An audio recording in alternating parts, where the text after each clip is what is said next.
Hello, beautiful people of our beloved Mother Ghana from all around the world. Good day, good morning, good afternoon, good whatever time I'm coming to you. Welcome to Nasage, Ghana, where it's all patriotic views from country and people point for a betterment of our Mother Ghana. Welcome.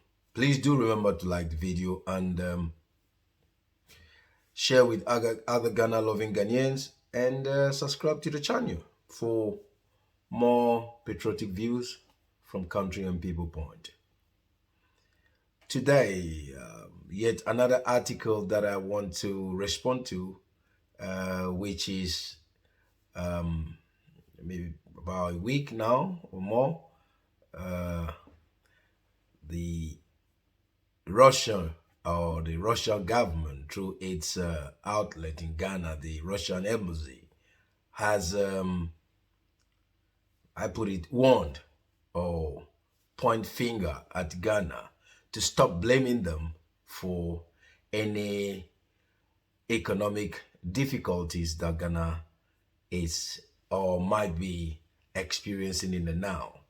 That the caption carries the fact that there's been this continuous assertion from our governmental leadership that the challenges of Ghana's economy is as a result of the Russia-Ukraine conflict, a conflict that some call the NATO proxy war with Russia.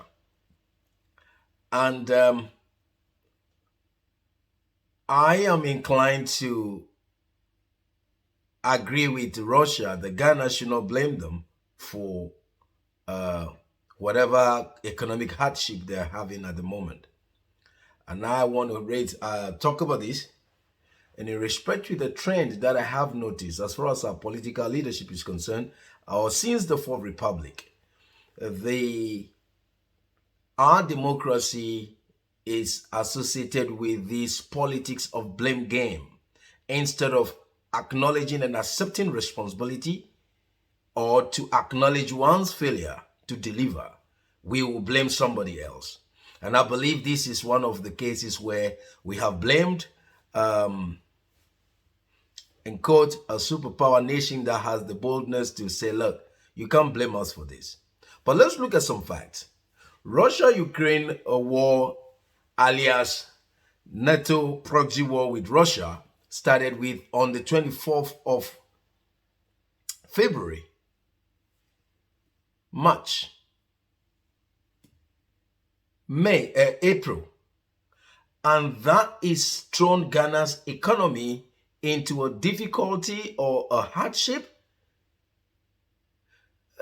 That if it is true, that means Ghana itself has not planned well, because these were some of the statistics that were given.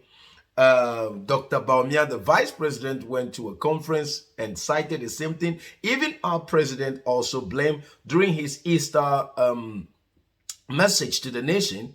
He mentioned the difficulty is as a result of Russia-Ukraine conflict, alias NATO proxy war with Russia.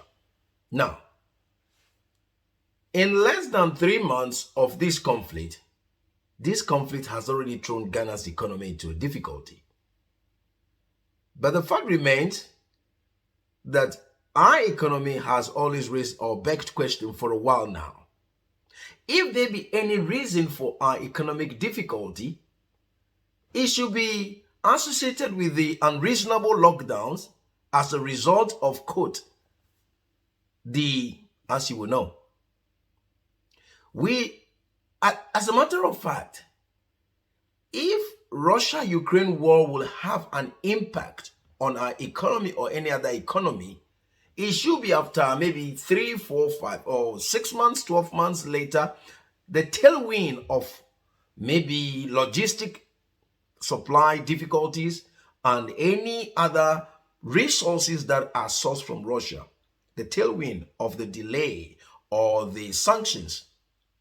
But within 1 month, 2 months of this war, Ghana is saying that there are economic difficulties as a result of this conflict.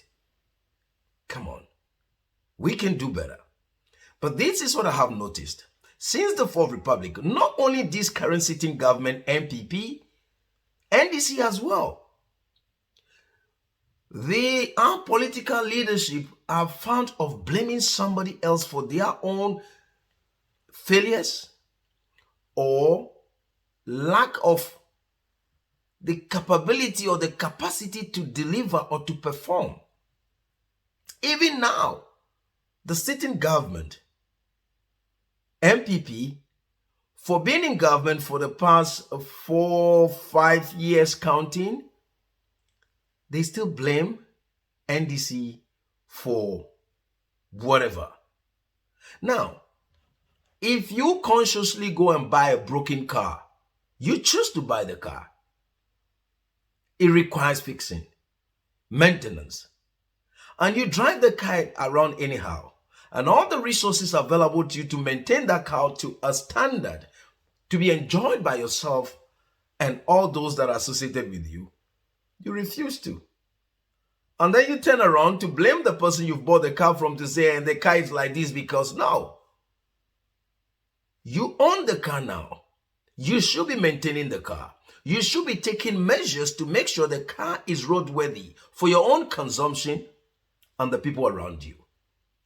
So this time around, unfortunately for our political leadership, they have accused the wrong somebody that has the capacity to call them out to say, look, you can't blame us for your economic woes because you have already been struggling before this conflict started.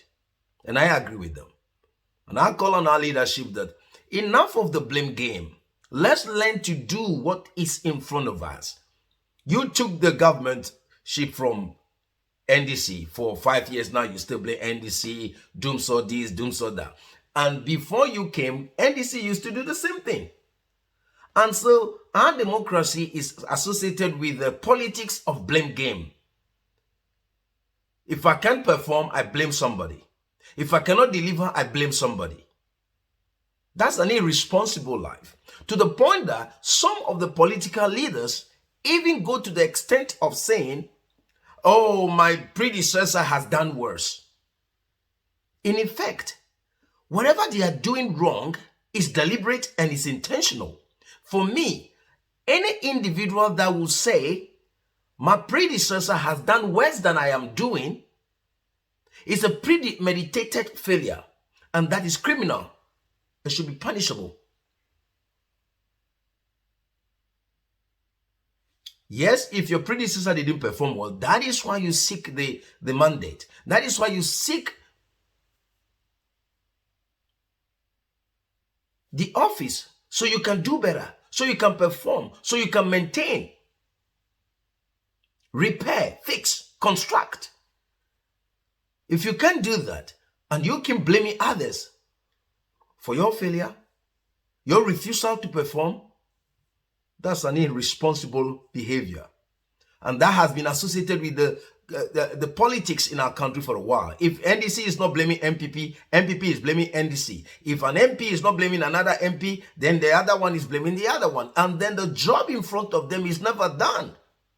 It's about time we, the country, hold our leadership responsible that, look, we are not interested in this your blame game. Do what you can and hand over or carry on.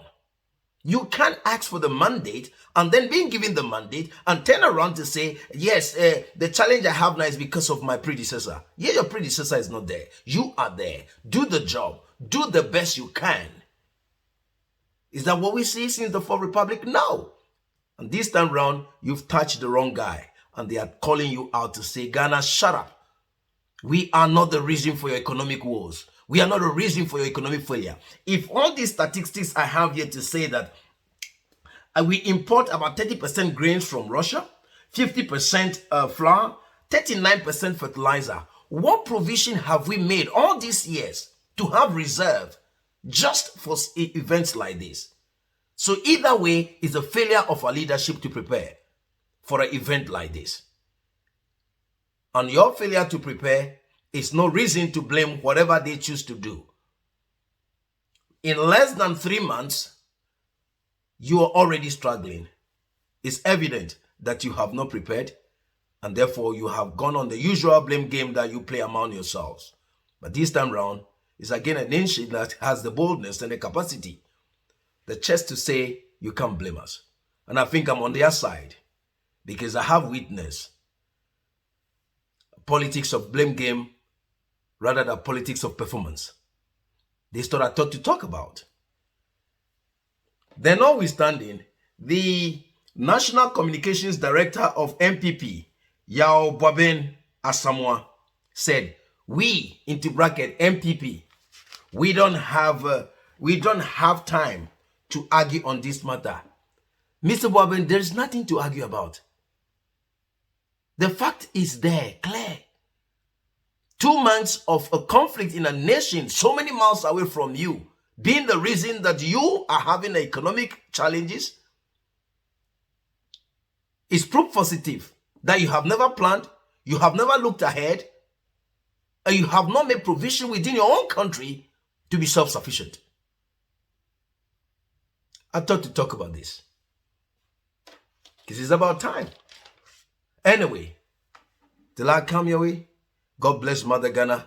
Long live the Fourth Republic. And please do share the video with other Ghana-loving Ghanaians. And to our leaders, learn to perform, learn to deliver. In your own small way, do what you can and come off the blame game. Now you have gone international with your blame game.